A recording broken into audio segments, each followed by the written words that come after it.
हाय दोस्तों। आज हम बात करेंगे विश्व के बदलते परिदृश्य। जैसे कि भारत भारत इस समय ट्रैफिक से जूझ रहा है अमेरिका के। कुछ समय पहले भारत और अमेरिका के रिश्ते एक उच्चतम थे।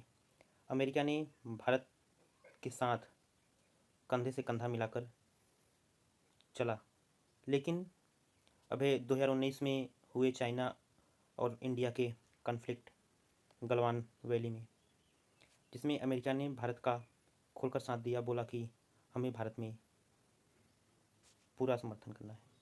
लेकिन आज का परिदृश्य अमेरिका द्वारा भारत पर लगाए गए 50% टैरिफ ये बता रहा है कि भारत और अमेरिका में कितनी दूरियां बढ़ गई हैं। वैसे भारत भी इस टैरिफ का जवाब दिया है।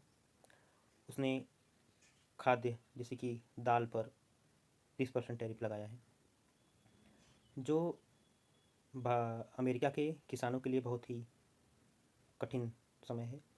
लेकिन ये भूदृश्य कभी तो बदलेगा, फिर अमेरिका और भारत एक साथ आएंगे। अभी द्विपक्षीय वार्ता हो रही है, व्यापार संबंध बनेंगे।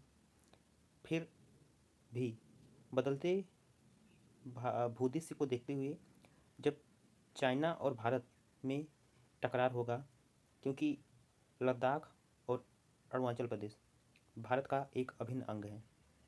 लद्दाख का अक्साई चीन वाला हिस्सा वो भारत का एक अभिन्न अंग है। ये भारत तो लेकर ही रहेगा, लेकिन दोनों देश एशिया के बहुत ही ताकतवर देशों में गिना जाता है।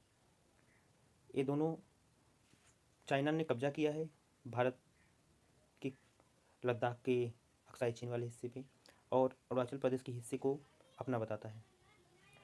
लेकिन ये आज नहीं कल तो युद्ध होगा दोनों में जमकर। क्या उस समय अमेरिका भारत का साथ देगा? क्या भारत को आत्मनिर्भर और ताकतवर बनना चाहिए? ये तो ज़रूरी है, लेकिन क्या दोनों को आपस में बातचीत करके एक बीच का रास्ता निकालना चाहिए? यही सब बातें हैं। एक दूसरी तरफ पाकिस्तान है। पाकिस्तान भी भारत का पीओके का हिस्सा, कश्मीर और लद्दाख का हिस्सा कब्जा किया हुआ है। ये भी भविष्य में युद्ध का कारण बनेंगे, जिससे भारत, पाकिस्तान, चाइना एक द्विपक्षीय वार हो सकता है। भारत पर युद्ध की घोषणा हो सकती है। अगर भारत चाइना की तरफ से युद्ध लड़ रहा है तो पाकिस्तान युद्ध कर सकता है। अगर पाकिस्तान से आगे बढ़ रहा है पाकिस्तान के लिए, तो चाइना उधर युद्ध कर सकता है। इसलिए भारत को सामंजस्य बनाकर चलना चाहिए और भारत को आत्मनिर्भर, शक्तिशाली और वैश्विक देश के और भी राष्ट्रों को अपना मित्र बनाना चाहिए। रूस साथ देगा पर चाइना के परिप्रेक्ष्य में साथ नहीं देगा, वो निष्पक्ष रहेगा। इसीलिए भारत को अपना ताकत चाइना और पाकिस्तान को देखते हुए सभी को साथ लेकर अभी 20 से 25 साल और मेहनत करनी होगी और अपनी अर्थव्यवस्था को एक ऊंचाई पर ले जाना होगा, जिससे हम आने वाले समय में आ रही युद्ध की संभावना को झेल सके, रोक सके और ताकत से लड़ सके। क्योंकि पाकिस्तान को तो झेल लेंगे, पर चाइना एक वैश्विक ताकत, विश्व की दूसरी सबसे बड़ी अर्थव्यवस्था है और सैनिक दृष्टि से भी बहुत मजबूत है। भारत भी कम नहीं है, लेकिन हम एक आपको उस सच्चाई को बता रहे हैं जो सच है।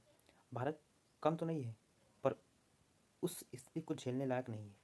इसीलिए भारत को और मजबूत होना पड़ेगा। जय हिंद।